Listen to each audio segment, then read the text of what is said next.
Estamos de volta com Justiça em Questão, a revista eletrônica do Judiciário de Minas Gerais. Os juízes leigos cumprem um importante papel na solução rápida dos litígios de menor complexidade.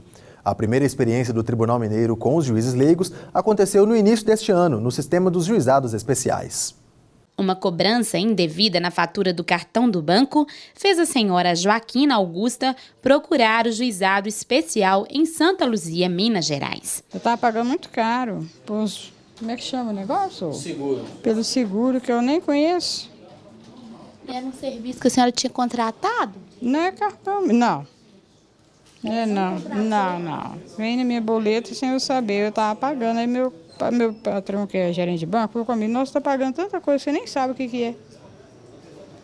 Aí eu vim cá e reclamei, né? A audiência para buscar uma solução para o problema da consumidora foi presidida por um juiz leigo. A função de juízes leigos está prevista na Constituição Federal de 1988, na Lei dos Juizados Especiais, que os destacam como auxiliares da Justiça, e na Resolução 174 de 2013 do CNJ. Os juízes leigos cumprem um importante papel na solução rápida dos litígios de menor complexidade. No Tribunal de Justiça de Minas Gerais, a função foi regulamentada por resolução aprovada no órgão especial da Casa. No edital do Tribunal de Justiça de Minas Gerais foram exigidos 2 anos de prática jurídica, que são demonstradas através da assinatura de 5 peças, no mínimo, por ano, para comprovar essa prática jurídica.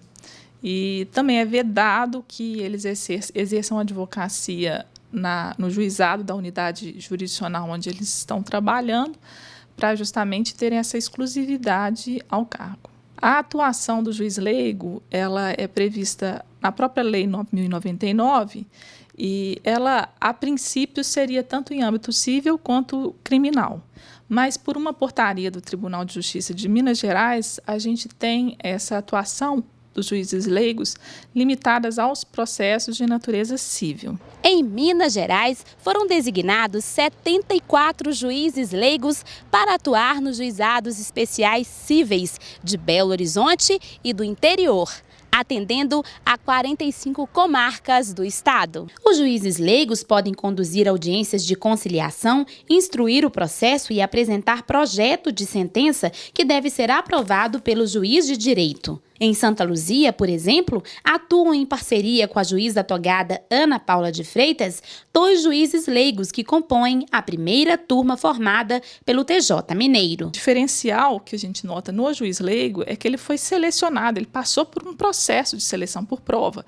Então chega um profissional para nós já qualificado e bem disposto ao trabalho. Eles foram recebidos nesse ambiente de entrosamento mesmo e encaixaram muito bem ao perfil do que a gente buscava. Vitor Fernandes, que presidiu a audiência no caso da senhora Joaquina Augusta, destaca a experiência de atuar como juiz leigo. É uma responsabilidade muito grande, mas ao mesmo tempo, quando a gente tem um alívio e um sentimento de dever cumprido, quando a gente consegue resolver os conflitos amigavelmente, né? E além de representar uma contribuição significativa para a sociedade também.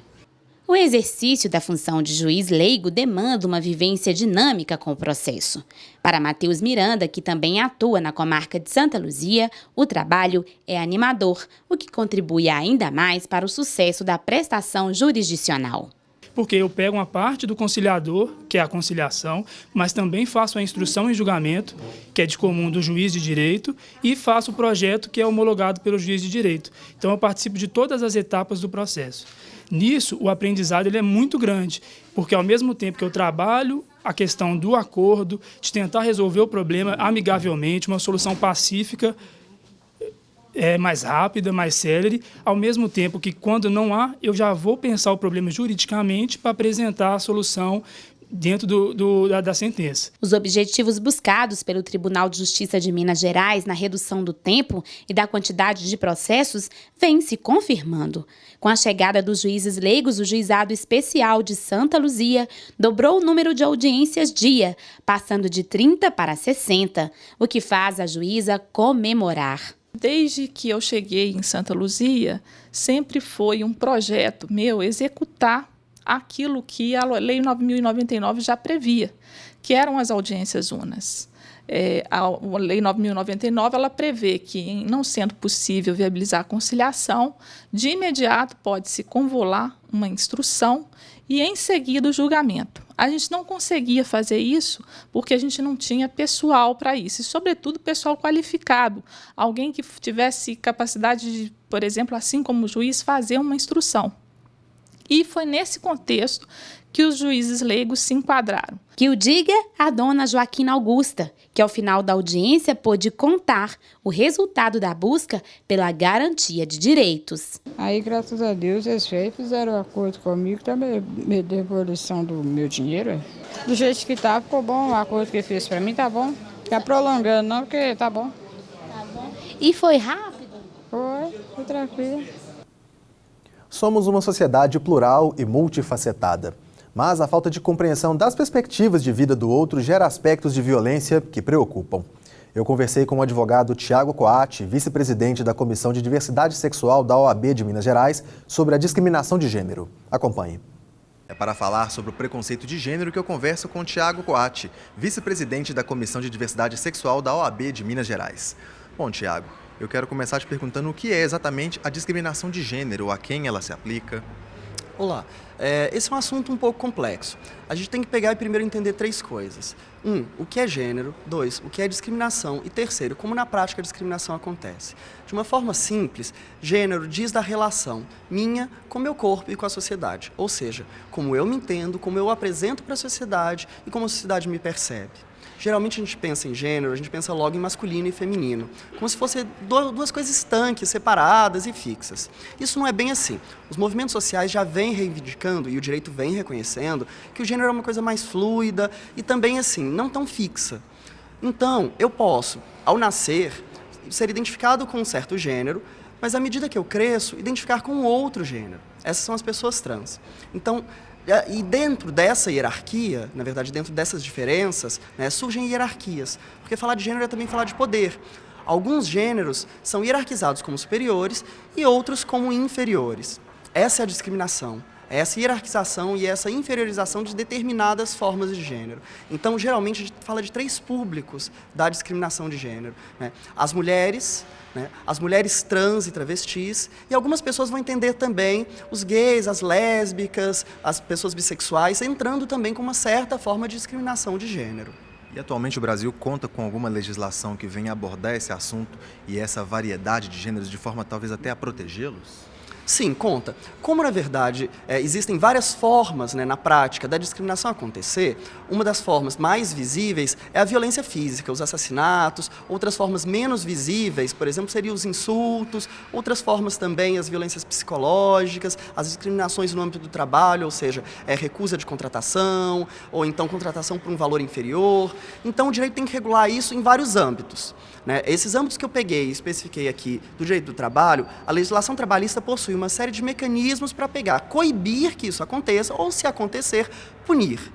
A legislação civil também proíbe essas discriminações. Especificamente aqui em Minas Gerais, a gente possui a Lei 14.170, que proíbe discriminações cometidas de pessoas jurídicas, né, ou seja, bares, restaurantes ou então hotéis, por razão de orientação sexual. Então, se você for uma pessoa gay, uma lésbica, que for discriminado num desses ambientes, você pode pegar e fazer uma denúncia, sim, existe uma punição por isso.